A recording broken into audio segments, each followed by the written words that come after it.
Cuidado com o Google Tradutor. Aposto que você já deve ter ouvido essa frase de algum lugar, seja algum professor de espanhol, algum post do Instagram ou algum vídeo do YouTube mesmo.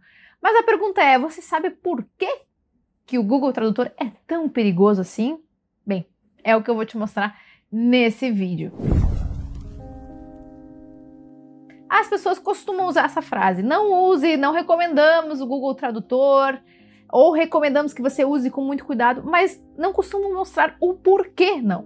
Por isso que eu aproveitei algumas situações que eu vi acontecendo, que deram confusão com o Google Tradutor, e eu quero te mostrar elas aqui neste vídeo, para que você entenda o porquê, para que você entenda a razão de que você deve ter tanto cuidado com essa ferramenta.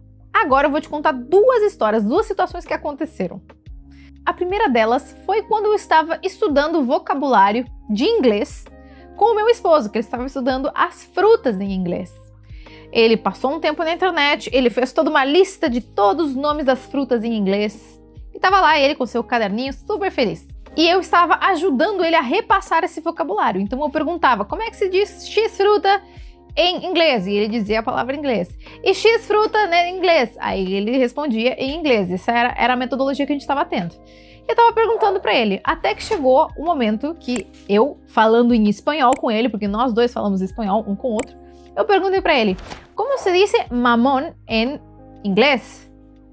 Mamón seria o mamão do português, que aqui em Córdoba, pelo menos nessa região da Argentina, a gente chama de mamón. Ele pegou o caderninho e disse para mim, se diz sucker. E não sei se você tem algo de conhecimento em inglês, mas isso é um palavrão no inglês. Eu achei estranho, perguntei, de onde é que você tirou essa informação? Porque eu acho que tá errado. E ele falou, tirei do Google Tradutor.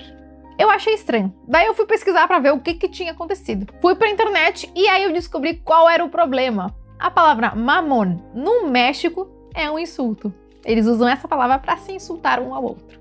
E para provar que eu não tô mentindo, tá aqui a foto. Você mesmo pode testar aí no seu Google Tradutor. Então qual é o problema do Google?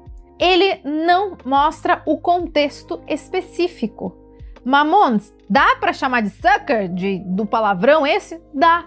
Só que é uma situação muito específica. É um insulto lá do México. Você percebe como o Google, quando ele te dá uma resposta, ele não te mostra de onde ele tirou? E não foi o único caso. Vou te mostrar outro caso. Faz umas semanas atrás, uma aluna minha chegou para mim e me perguntou, Pamela, qual é a tradução da palavra miel? Eu falei pra ela, a tradução é mel.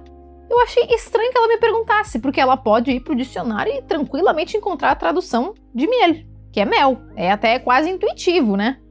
Eu achei estranho. E ela me perguntou de novo, tem certeza mesmo? Eu percebi que ela estava em dúvida. Percebi que tinha alguma coisa que eu não estava percebendo. E qual foi o problema? Ela foi jogar essa palavra miel no Google Tradutor. E o que o Google Tradutor traduziu? Olha só. Como assim? Mas o Google Tradutor tá me dizendo que é querida a tradução de miel. Por que você tá me dizendo que é mel? Não faz sentido, não é o que o Google Tradutor tá mostrando. Novamente, o nosso Google Tradutor engana outro aluno. Por quê? Porque ele não forneceu contexto. Miel é utilizado como sinônimo de querida, normalmente entre casais, né? Mas também pode ser com uma pessoa que tem muito carinho pela outra, sejam irmãs, amigas, primas. Então, miel é como, minha querida, miel, ¿quieres un vaso de água? É um tratamento carinhoso. E foi esse o contexto que o Google tirou a tradução de miel. Mas é uma situação que não é tão utilizada. O Google foi lá na exceção que a gente usa uma vez na vida, ou poucas vezes, em pouco contexto, e traduziu desse jeito. Ele não deu contexto para o aluno e acabou gerando confusão na cabeça dele. Então, foi uma ferramenta que mais incomodou que ajudou. Essa situação também foi real, se você quiser dar uma olhadinha no Google, ele faz exatamente isso. E é por isso que você tem que ter cuidado com o Google Tradutor. Você nunca sabe do contexto que ele vai estar te dando essa tradução. Mas espera aí que tem mais. Outro erro que o Google Tradutor pode causar é quando ele troca a classe gramatical de uma palavra. Calma, se você não sabe o que é classe gramatical, você já vai entender. Digamos que você quer dizer esta frase aqui. Vou buscar a minha filha no colégio. E você sabe todas as palavras dessa frase, exceto o verbo buscar. Eu não sei como é buscar, todo o resto eu sei. O que você faz? Você vai lá para o Google Tradutor e escreve buscar. Quando eu coloquei a palavra buscar do Google Tradutor, apareceu isso aqui. Eu coloquei a palavra buscar no tradutor e ele me traduziu como búsqueda. Tá certo? Tá certo a tradução. O problema é que ele mudou a classe gramatical. Búsqueda é o ato em si de buscar, é o substantivo. E buscar é um verbo, é uma ação. Então ele até traduziu certo no sentido, mas ele trocou a classe gramatical. Se você, aluno, que não percebeu este erro, se basear nessa resposta do Google e querer usar a palavra búsqueda, você vai falar uma frase mais ou menos assim: Voy a busquedar mi hija en el colegio. Ficou muito feio. O nativo que te ouve falando isso até entenderia o que você está querendo dizer, mas ele entenderia que foi um erro, porque o verbo é buscar. Voy a buscar mi hija en el colegio, e não é voy a busquedar. Isso aí você pegou um verbo e conjugou com a palavra que ele te deu lá. Deu para entender? Acho que mais claro impossível de por que você não deve usar o Google Tradutor. Ah, mas pô, eu já me acostumei a usar o Google Tradutor. Eu vou continuar usando sim. Se você for daqueles que já se acostumou com o Google Tradutor e não quer mudar, pelo menos eu vou te dar uma recomendação. A recomendação é que você deixe, né, o Google Tradutor. Mas se você insiste, pelo menos considere esta dica que eu vou te dar. Sempre forneça um contexto para o Google Tradutor. Por exemplo, se você quer dizer a frase eu gosto de jogar bola e você não sabe a palavra jogar, não coloque no Google Tradutor jogar simplesmente. Coloque a frase completa. Aí você aumenta muito as chances dele te dar o contexto correto. O problema é quando a gente joga uma palavra solta lá no Google e ele tem que adivinhar qual é o contexto que você quer usar ela. Se você quer escrever a frase vou buscar a minha filha no colégio, não coloque só a palavra buscar.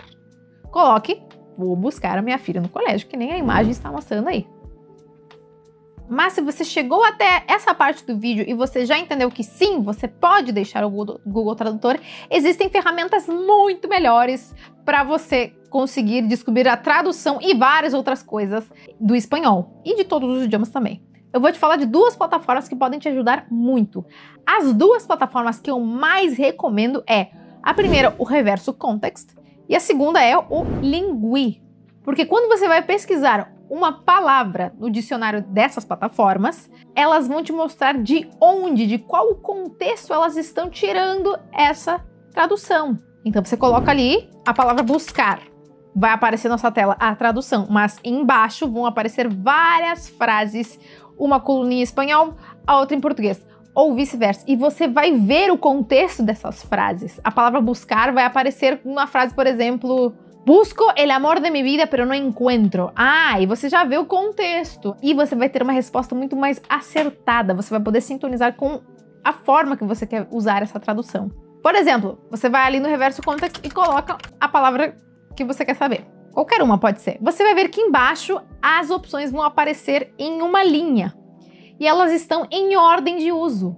A primeira palavra ela é a mais usada. A segunda palavra é a segunda mais usada. Então isso te ajuda a ver quais são as melhores opções.